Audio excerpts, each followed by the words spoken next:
Сәлеметсіздер ме? Өмір толқындар арнасының құрметті тыңдармандары, арнама қош келдіңіздер. Өмірде болған шынайы оқиғаларды тыңдағыңыз келсе, арнама тіркеліп, қолдау көрсете отырыңыздар. Бөлмеден атқып шыққан Сәбиттің көзі бақырайып кетіпті. Жүгіріп анасына барды. Анашым, Сымбат қайда кетті? Таңырқап тұрған анасы. Қайдасы несі? Бөлмеде еді ғой жаңа. Білмеймін, жоқ. Сыртқа шықты ма екен әлде? Қазір көріп келейінші. Деп алып ұшып, далаға шықты. Ары-бері, Сымбат, Сымбат, деп айқайлайды. Онысынан түк шықпады. Бұл қайда кетуі мүмкін? Түн жарымы болды. Деп Сәбит уайымдап, қайта ішке кірді. Ушу болып отырған жолдастары. Сымбат қайда? Шақырсаңшы осында. Құрдастарымен аралассын, дейді. Қазір келеді, қазір. Деп ымдап бір досын сыртқа шақырды. Не боп қалды дегенде Ербол артынан шықты. Не болды досым? Сымбат жоқ. Жоғы қалай? Білмеймін, әйтеуір жоқ. Ешкімге білдірмей көріп келші. Мен ішке кірейін. Құрдастардан да ұят болды. Оның жоқтығын білдірмей отырайын, деді. Бұл қалай болды? Өзі айыбын жіберіп жатқанда жоқ болғаны қызық болды-ау. Артынан қуғыншы келіп тұрса не айтамыз? Білмеймін, бірдеңе қыламыз. Бар енді, уақытты жоғалтпа. Жарайды. Ерболды жіберген Сәбит дым болмағандай ішке кіріп отырды. Ойынның бәрі қызда. Масқарам шықтау, ешкім білмесе болар еді. Ертерек табылса екен, деп отыр. Ербол сырттың бүкіл жерін іздеп, енді көшеге шықты.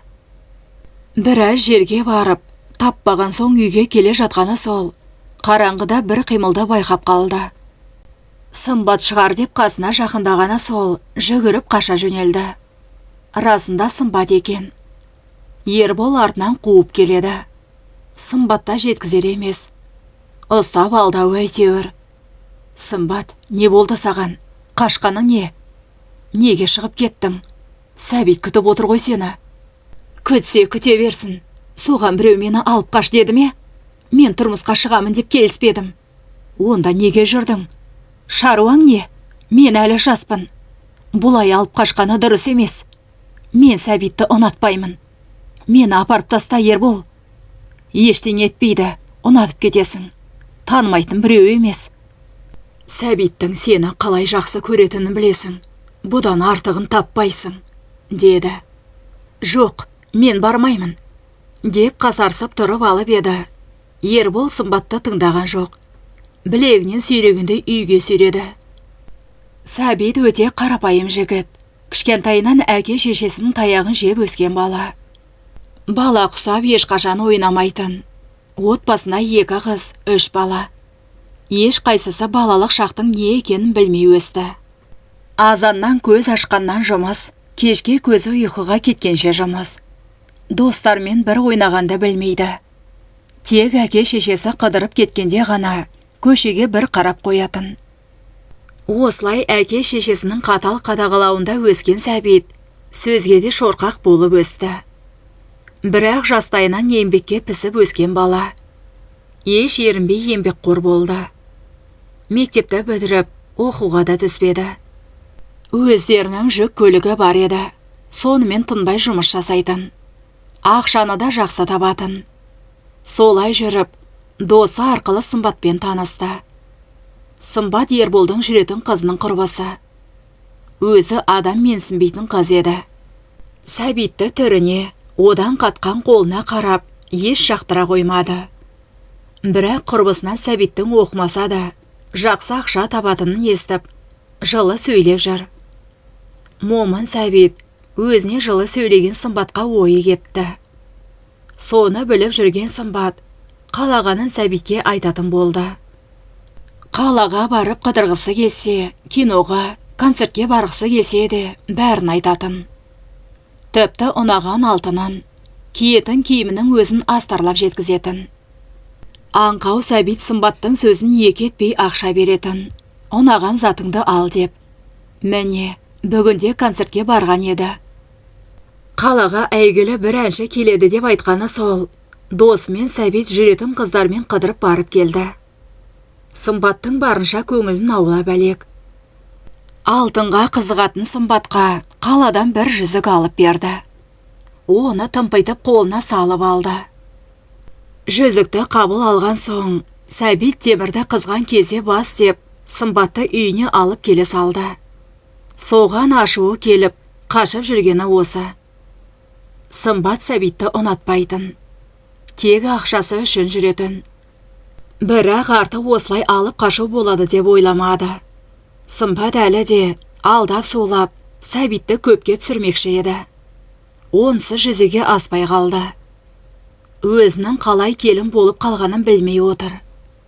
Сүйрелеп әкеліп отырғызып кеткен соң, Сымбат ештеңе демеді. Бәрі ішінде.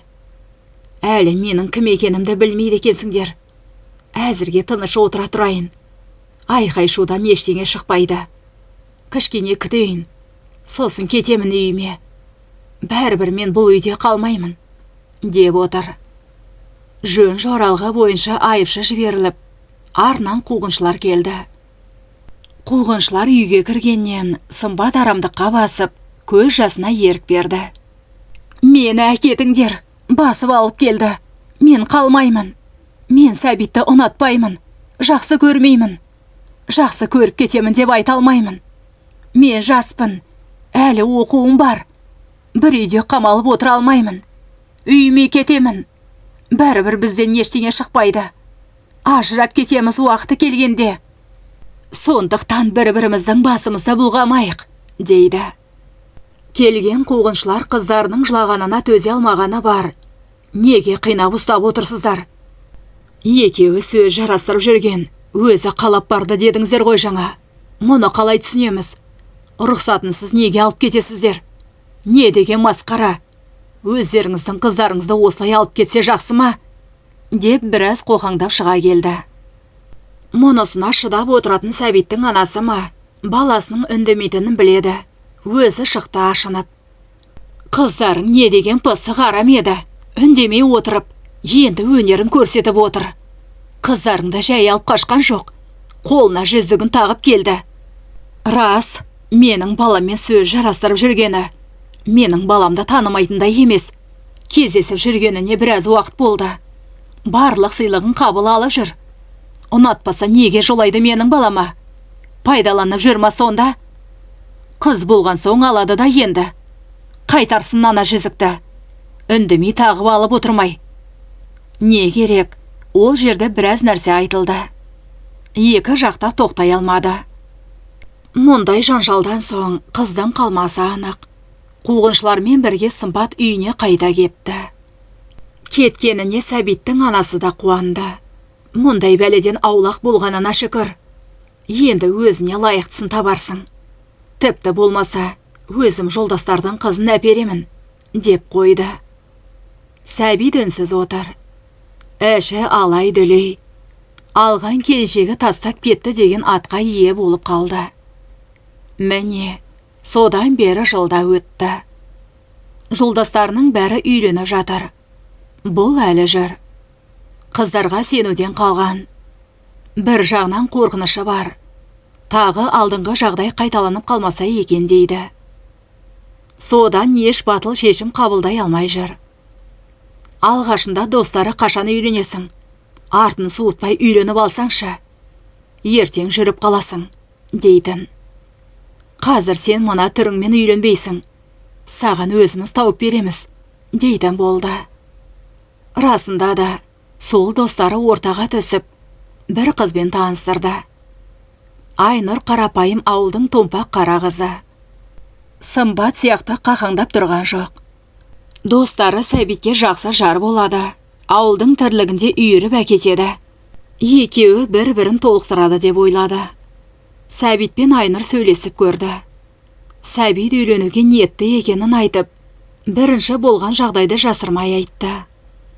Бәрін тыңдап, ой елегінен өткізіп, Айнұр тұрмысқа шығуға келісімін берді. Содан асығыстықпен 10 күннің ішінде үйленді де кетті.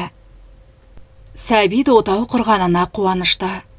Жүзі жарқын, томпиған келіншегіне қарап, көңілі де жайланып жүр. Айнұрда аяқ қолы жылдам екен. Үйдің тірлігін үйіріп әкетті. Үйленгеніне 5 ай болғанда, Айнұр аяқ астынан ауырып қалады. Басын ұстаған күйі жерге отырды да қалды. Қорқып кеткен Сәбит дереу жедел жәрдем шақыртып, Айнұрды ауруханаға алып кетті. Сәбиттің анасы да арттарынан ілесіп, ауруханаға келді. Айнұрды тексеруге алып кеткені сол, артынан дәріге шығып, босандырып аламыз, қан қысымы көтеріліп кетіпті деген кезде Сәбит пен анасының төбесіне жай түскендей болды. Қалайша, Айнұр жүкті ме еді? Деді анасы. Білмеп едіңіз, ішіндегі сәби 7 айлық, дейді. Мұндайды күтпеген анасы есін тез жиған күйі, уақыт жоғалтпай керектің бәрін жасай беріңіз, деді.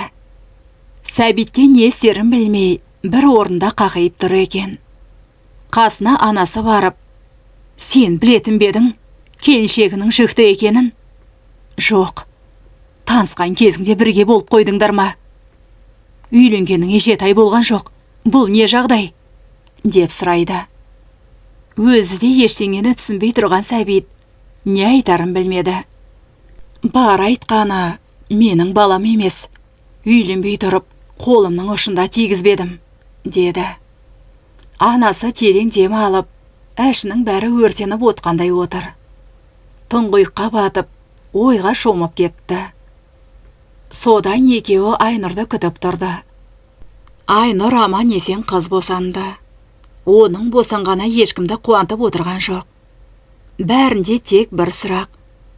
Соны білгенше асығып тұр. Содан Сәбиттің анасы дәрігерден ішке кіруін өтінді. Келініммен сөйлесетін әңгімем бар, кіремін де шығамын. Өтініш, рұқсат етіңіз. Жарайды, аз уақытқа кіріп шығыңыз. Көп отыруға болмайды. Өзі енді ғана босанды. Есін енді жиып отыр. Сыртына жамылғысын жамылып, тіке келініне келді. Енесін көрген Айнұрдың көзі бақырайып кеткен. Қорыққанынан тұрмаққа икемделіп жатыр еді. Жата бер деп қолымен көрсетті. Жағдайың қалай? Жақсымын апа. Көзін төмен салып жатыр. Кімнің баласы? Үнсіздік. Кімнің баласы деп тұрмын саған? Енесінің ашуға беріліп жатқанын көріп, бұрынғы жігітімнен. Неге айтпадың? Менің баламды момын, бәріне көне береді. Басқа біреудің баласын бауырына басады деп арам оймен келдің бе? Деді. Жоқ апа. Сәбитпен кездескенде мен өзімнің жүкті екенімді білмедім. Бір жігітпен кездесіп жүредім. Ішіп алып, қарсылығыма қарамай, арам ойын іске асырды. Содан кейін, енді менен басқа ешкімге керек емессің. Сондықтан менің айтқанымен жүресің, деді. Мені ешкім алмайды деген оймен, соның айтқанын жасап жүрдім. Бірақ соңғы кезде қол көтеретін болды. Қол көтергеніне шыдай алмай, одан бір жолы айырылыстым, деді. Тыңдап отырған Сәбиттің анасы бір күрсініп алды да, менің саған айтарым, келін ретінде маған ұнайсың. Саған тағар еш айыбым жоқ. Мен баламды ажыратып, басқа бір қызды әперемін деп айтпаймын. Қазір үйленуде оңай емес. Бірақ айдаладағы біреудің баласын мен өзіме немере етпеймін. Сәбит бала етпейді. Сондықтан мына қыздан бас тартасың. Мен сені балаңмен емес, тек өзіңді қабылдаймын. Егер бас тартпаймын десең, Сәбитпен ажырасасың, деді. Үндемей тыңдап отырған Айнұр не айтарын білмеді. Бауыр еті баласын тастасам ба, жоқ әлде осы қызымен қалсам ба деп ойлап отыр. Ұзақ ойлана да алмады. Басында енесі тез жауын айт деп күтіп тұрды. Сосын басын шұлғып, жарайды, сіздің айтқаныңыз болсын, деді. Бірақ ойы жан жақта дұрыс жасадым ба дегендей, не де болса пешенемдегіні көрермін. Дұрысы осы болар, деп өзін өзі басты. Кішкене өз-өзіне келіп алған соң, қиналса да қызына қарамауға тырысып, туған қызынан бас тартамын деп қол хат жазып, ауруханаға қалдырып үйіне шықты. Айнұрға ауыр тигені сонша, жаны сонда қалып, жай құр сүлдерін сүйретіп келе жатқандай болды. Сәбит босанғаны жөнінде ештеңе демеді. Анасы бәрін түсіндіріп айтқан болуы керек. Жұмған ауыздарын ашпады. Бұрынғыдай жүре берді. Басында іші алай-дүлей болып оймен арпаласып жүрді. Бекер тастадым ба деп ойының бәрі сол болды. Артынан өз-өзін жұбатып, болар іс болды. Енді бәрі кеш. Осы өмірді таңдадым. Енді алдағы өмірімді ойлайын, деп жүрді. Қу тіршіліктің соңында жүріп, қалай уақыт өтіп жатқанын байқамады. 4-5 айдан кейін өзінің көтергенін білді. 9 айға жеткізіп, ол босанды. Артын суытпай тағы 3 ер баланы босанды. Қазіргі уақытта Айнұр жұмыс жасамайды. Осы балалардың тәрбиесімен айналысады. Бұрынғы томпақ Айнұр жоқ, азып кеткен. Ауылдың тірлігі аясын ба, қолының бәрі тілім-тілім болып жүр. Сәбит бұрынғы жүк мәшинесімен зат тасып, адал еңбекпен отбасын асырап отыр. Айнұр алғашқы ана атандырған қызын ойлап, анда-санда ешкімге көрсетпей жылап алады. Бәрібір бауыр еті баласы ғой, ойынан кетпейді. Не істеп жүр? Кім асырап алды екен? Қазіргі жағдайы қалай? Не ішіп жүр екен? Деген ой мазалайды. Бірақ қолына не келеді? Іштей тыңғанымен сыртқа білдірмеуге тырысып жүр. Деп автор әңгімесін аяқтайды. Құрметті тыңдарман, әңгіме соңында пікір қалдыруды ұмытпаңыздар.